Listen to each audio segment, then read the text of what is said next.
28 सितंबर 1907 को लायलपुर, पश्चिमी पंजाब, भारत, वर्तमान पाकिस्तान में एक सिख परिवार में जन्मे भगत सिंह किशन सिंह संधू और विद्यावती के दूसरे बेटे थे।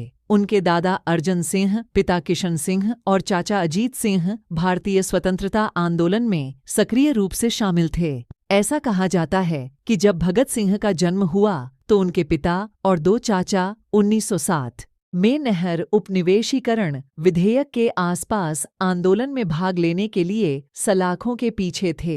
कुछ वर्षों तक एक गांव के स्कूल में पढ़ने के बाद उन्होंने आर्य समाज द्वारा संचालित लाहौर के एक एंग्लो वैदिक स्कूल में दाखिला लिया। 1923 में उन्हें लाहौर के नेशनल कॉलेज में भर्ती कराया गया, जिसकी स्थापना भारतीय स्वतंत्रता कार्यकर्ता लाला लाजपत राय ने की थी।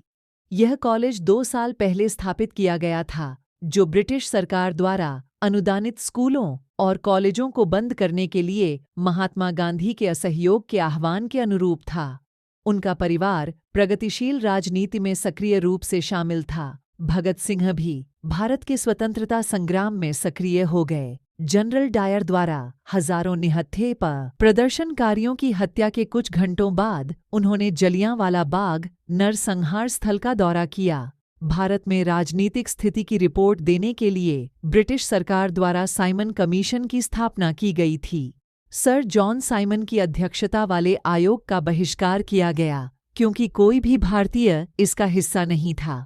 30 अक्टूबर 1928 को आयोग ने लाहौर का दौरा किया। लाला लाजपत राय ने इसके विरुद्ध एक मौन जुलूस का नेतृत्व किया। प्रदर्शनकारियों को तितर-बितर करने के लिए पुलिस अधीक्षक जेम्स ए स्कॉट ने लाठीचार्ज का आदेश दिया, जिसमें राय गंभीर रूप से घायल हो गए। 17 नवंबर 1928 को दिल का दौरा पड़ने से राय की मृत्यु हो गई। लाला लाजपत राय की मौत का बदला लेने के लिए भगत सिंह ने 2 अन्य क्रांतिकारियों सुखदेव और राजगुरु के साथ मिलकर पुलिस अधीक्षक की हत्या की साजिश रची। हालांकि गलत पहचान के कारण भगत सिंह ने ब्रिटिश पुलिस अधिकारी जॉन सॉन्डर्स की हत्या कर दी जब वह 17 दिसंबर 1928 को लाहौर में जिला पुलिस मुख्यालय छोड़ रहे थे। 8 अप्रैल 1929 को भगत सिंह ने बटुकेश्वर दत्त के साथ विधानसभा कक्ष में सार्वजनिक गैलरी से 2 बम फेंके। जब यह सत्र चल रहा था,